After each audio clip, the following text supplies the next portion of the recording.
La desclorfeniramina es un fármaco que pertenece a la familia de los antihistamínicos, es decir, bloqueadores o antagonistas de los receptores H1 de la histamina.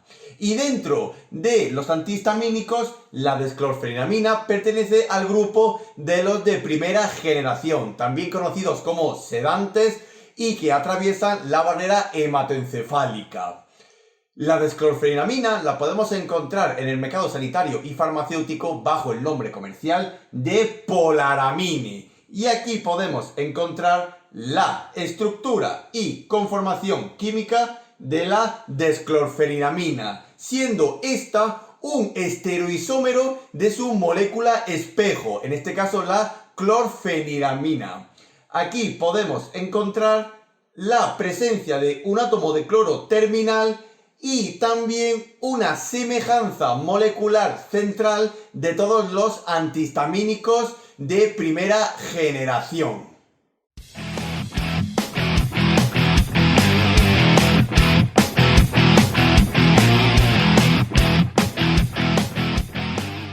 La desclorfeniramina no se aleja de las indicaciones más habituales de los antihistamínicos de primera generación o sedantes. Es decir, podemos utilizarla para el tratamiento de las alergias, así como también de muchos principios de anafilaxia.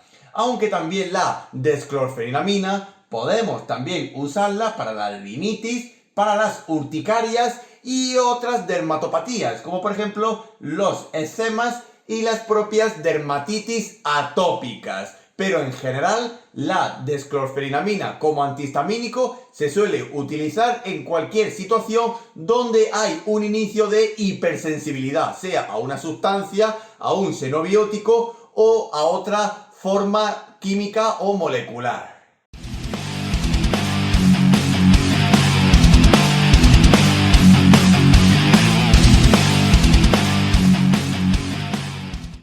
Al igual que casi el resto de todos los antihistamínicos de primera generación o sedantes, la desclorfeniramina está contraindicada en ciertas situaciones, como por ejemplo, en la propia alergia al medicamento o a cualquiera de sus excipientes de declaración obligatoria, en aquellos pacientes que estén en tratamiento con inhibidores de la enzima monoamina oxidasa, es decir, con los IMAOs, o que tras haber terminado con una terapia con los IMAOs hayan transcurrido menos de 2 semanas, en pacientes que puedan sufrir de glaucoma o que se estima un aumento de la presión intraocular, y también en pacientes que tengan trastornos de la uretra o de la próstata, debido a la certeza de que se pueden producir efectos anticolinérgicos adversos derivados de la desclorfeniramina.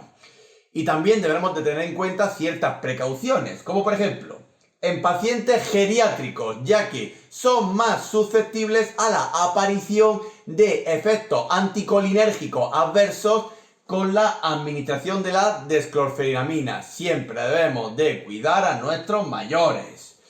Mucha precaución también en pacientes que tengan alguna sospecha o desarrollo de glaucoma, así como de hipertensión arterial.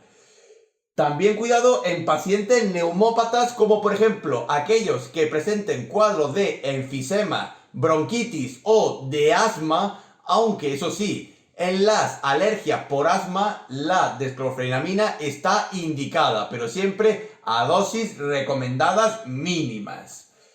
También se deberá de tener especial precaución en pacientes con úlceras gastrointestinales y con obstrucciones intestinales. De nuevo volvemos a la aparición de posibles adversidades de tipo anticolinérgicas. Y también mucho cuidado con la desclorfeniramina, porque puede hacer interferencia en el diagnóstico de ciertas afecciones, como por ejemplo puede enmascarar una apendicitis debido a una característica antiemética que posee la desclorfeniramina. Y por supuesto revisar las interacciones de la misma con el resto de la farmacología existente.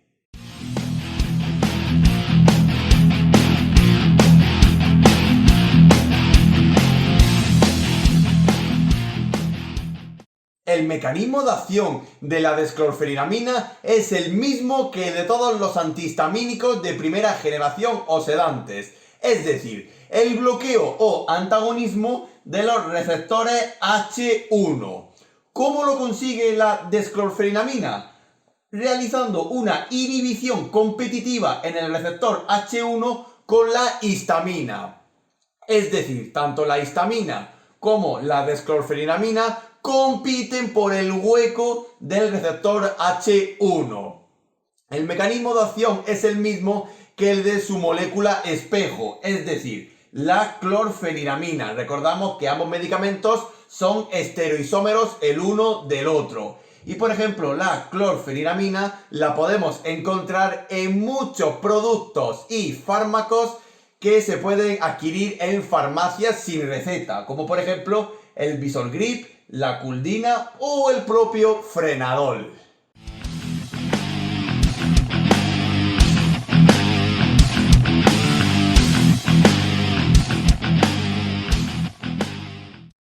Al ser un fármaco de vital importancia en las reacciones de hipersensibilidad y el control y atenuación de las mismas, las vías de administración de la desclorfenamina suelen ser las más rápidas, es decir, las vías parenterales tanto de tipo intravenosa como de tipo intramuscular, y para el control de las alergias y evitar su aparición también se suele utilizar la vía enteral, gracias a la presentación física en comprimidos que tiene la desclorfenamina.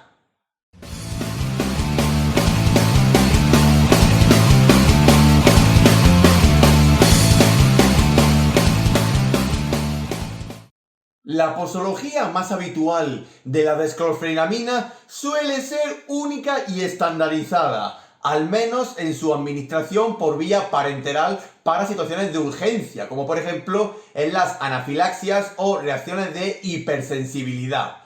Es decir, si utilizamos la desclorfenamina por vía intravenosa o por vía intramuscular, administraremos 5 miligramos hasta un máximo de 20 miligramos diarios, o directamente si con una dosis de 5 miligramos conseguimos revertir la anafilaxia, entonces ya no se administraría ninguna dosis más. Y si utilizamos la vía enteral, por ejemplo, para la prevención y profilaxis de reacciones alérgicas, en mayores de 12 años utilizaremos una dosis aproximada de 2 miligramos cada 6 u 8 horas. De 6 a 12 años ampliaremos un poco más el tiempo de administración, es decir, 2 miligramos cada 8 o 12 horas. Y para poblaciones relativamente jóvenes, es decir, de 2 a 6 años, utilizaremos una dosis menor, de 0,5 miligramos cada 6 u 8 horas, incluso espaciando aún más el tiempo, pero siempre bajo supervisión facultativa, como por ejemplo de la rama especialista de medicina como es la alergología.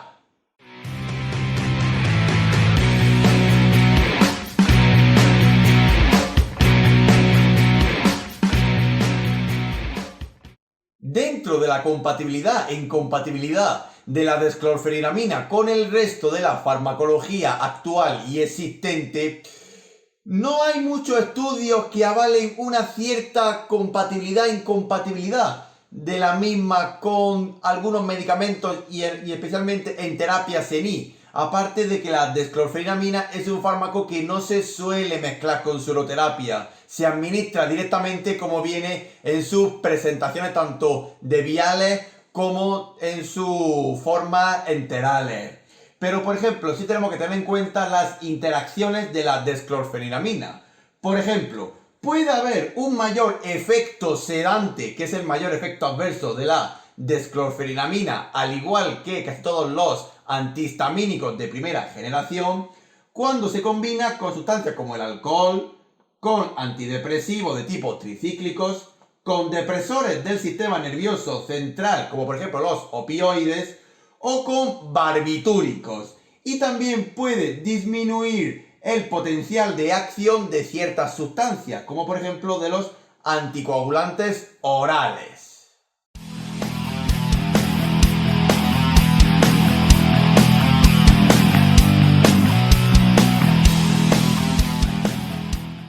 La desclorfeniramina no está muy diferenciada de los efectos adversos que poseen el resto de su familia farmacológica, es decir, los antihistamínicos de primera generación, teniendo especial precaución con el mayor efecto adverso de todos los antihistamínicos de primera generación, es decir, que pueden producir somnolencia, sueño, de ahí el nombre de antihistamínicos de primera generación o sedantes. Aparte tenemos que tener en cuenta otros efectos adversos, como por ejemplo la aparición de síndromes anticolinérgicos, es decir, síntomas derivados de una anticolinergia provocada por la administración de desclorfeniramina. Algunos de estos síntomas más comunes son la aparición de xerostomía o sequedad oral y de garganta, mareo y midriasis, la propia sedación, retenciones especialmente de tipo urinarias, así como también estreñimiento y aumento de la presión intraocular. Aunque usualmente los síndromes anticolinérgicos derivados de la desclorfeniramina son muy raros, pero ello no exime de que no los tengamos que tener en cuenta. Aparte, también puede haber otros efectos adversos, como por ejemplo dispepsias, dolor abdominal. Puede haber una fotosensibilidad del fármaco. También puede aparecer diaforesis o sudoración excesiva. Y ya por último, efectos adversos muy raros, como por ejemplo se han documentado arritmias como taquicardias, hipotensión arterial. Y también decir que en el embarazo y la lactancia, la desclorfeniramina posee una categoría intermedia entre B y C, es decir, se podría administrar, pero siempre valorando el beneficio-riesgo tanto en la gestante como en el lactante. Y especialmente en este último, si no la utilizamos, la desclorfeniramina, muchísimo mejor, ya que hay algunos antihistamínicos que sí se excretan por la leche materna.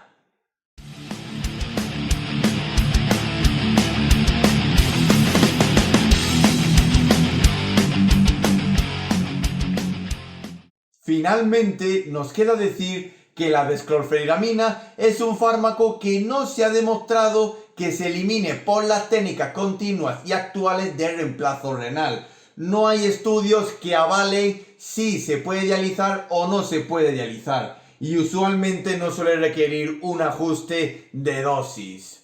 También tenemos que recordar que siempre hay que valorar la aparición o tener en cuenta un cuadro de sintomatología anticolinérgica en un paciente que reciba un tratamiento con desclorfeniramina. Recordamos de nuevo que este propio antihistamínico, al igual que todos los de primera generación y sedantes, también inhiben los receptores antimuscarínicos del sistema colinérgico. Y también tenemos que decir que la desclorfeniramina está englobada en los medicamentos esenciales recomendados por la Organización Mundial de la Salud, es decir, medicamentos que tienen que estar presentes en cualquier ámbito sanitario, sea hospitalario, extrahospitalario o atención primaria.